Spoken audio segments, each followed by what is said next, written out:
অগোছালো জীবন যতই হোক না কেন, প্রতিটা মেয়ে পারে সেই অগোছালো জীবনটাকে গুছিয়ে তুলতে।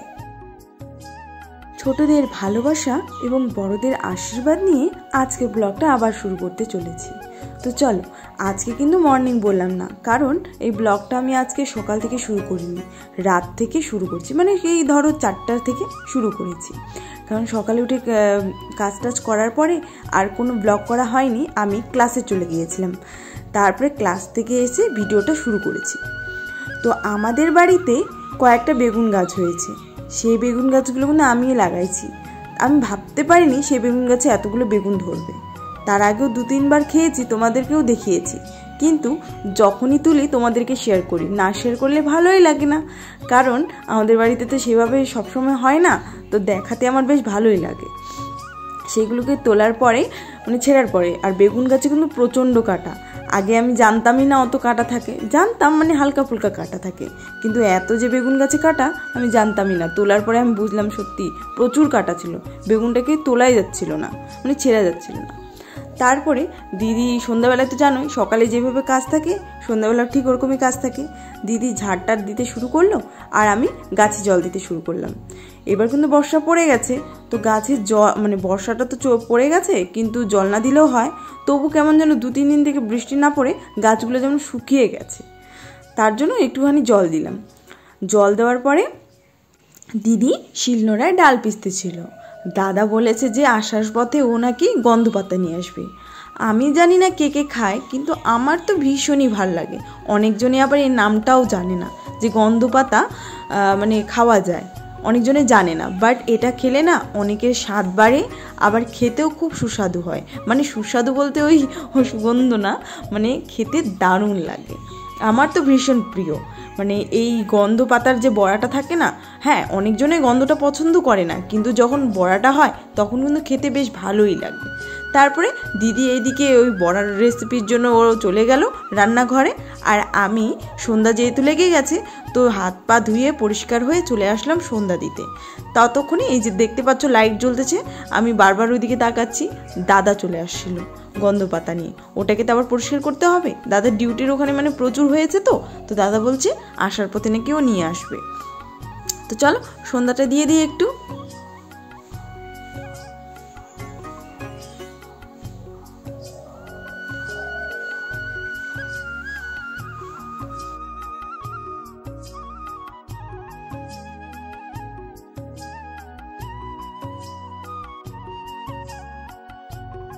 সন্ধ্যা দেওয়ার পরে চলে আসলাম লাকড়ি নিতে। এটাই হচ্ছে আমাদের লাকড়ি ঘর।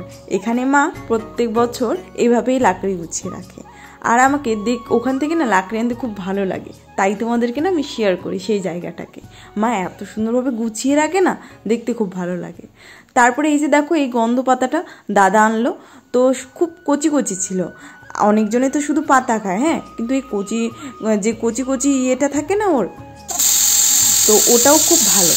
এইদিকে আমি ডাল বসিয়ে দিয়েছি, মানে ডাল না আলু সেদ্ধর জন্য, আর এদিকে দিদি গলা রুটির জন্য মানে মিক্স করতেছে গলা রুটি, কেননা মা তো ভাত খেতে পারবে না, তাই এদিকে রাত্রিবেলার জন্য মা গলা রুটি খাবে আজকে। আর এইদিকে আমি গন্ধ পাতাগুলো ছিটতেছি, আর গন্ধ পাতাগুলো মানে গন্ধ এত ছড়িয়ে গেছে যে সবাই হাসতে শুরু করে দিচ্ছে। মানে গন্ধ পাতার, তোমরা তো যারা যারা খাও জানোই যে গন্ধ পাতার কত গন্ধ। আর দিদি এদিকে বানাচ্ছে, আর আমি এদিকে এক এক করে গন্ধ পাতাগুলো মানে বাছতেছিলাম। তো বাছতে বাছতে না প্রচুর সময় লেগে যাচ্ছিল।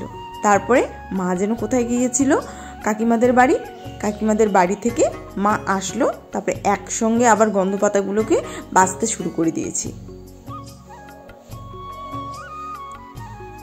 বাছার পরে তারপরে দেখতেছি আলু সেদ্ধ হয়ে গেছে, সিটি মেরে নিয়েছে। তো আলুগুলো বের করে পরিষ্কার করার পরে আমি দিদিকে বললাম 2 বার রান্না কর। তারপরে দিদি বলছে তাহলে কি 2টা বেগুনের ভাজা করব? আমি বললাম হ্যাঁ করো, আর একটা বেগুন রেখে দিতে বললাম, কারণ ওটা দাদা না ভর্তা খেতে খুব পছন্দ করে, তাই ওটাকে ভর্তা করব আর 2টাকে ভাজা। তারপরে দিদি তো ওদিকে সবজি কাটতে চলে গেল। আমাদের না সব কিছু কাজ না মিলেমিশে হয়।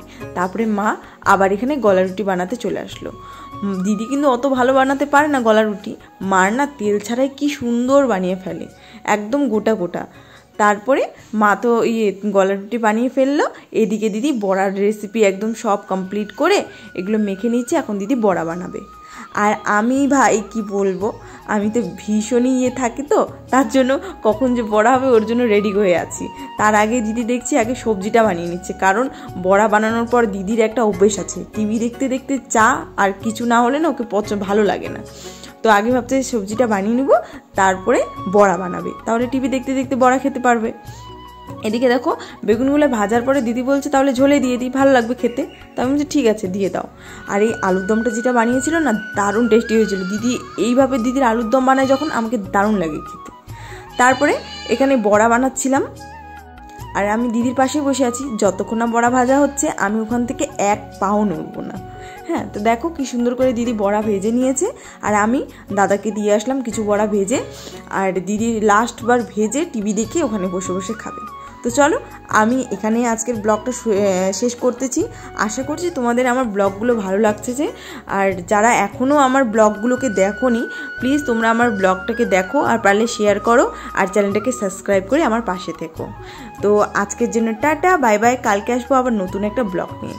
তাহলে আমরা খেতে থাকি। আমি তো এইভাবেই বসে থাকবো আমার দিদির কাছে যতক্ষণ না ভাজা কমপ্লিট হচ্ছে। হ্যাঁ, আমি ছোট থেকে এইভাবেই থাকি, আর হয়তো বড় হয়েও এইভাবে থাকবো। তাই তোমাদের কাছে আমি কোনো লুকাই না, যেটা হয় সেটাই বললাম। তো চলো এখানে ও ভাজতেছে, আমি একটা একটা করে নিয়ে খাবো। আর তার আগে দাদাকে দিতে হবে, মানে দিইনি এখনো, দিতে হবে। তো টাটা, বাই বাই। কালকে আবার দেখা হচ্ছে একটা নতুন ব্লগ নিয়ে।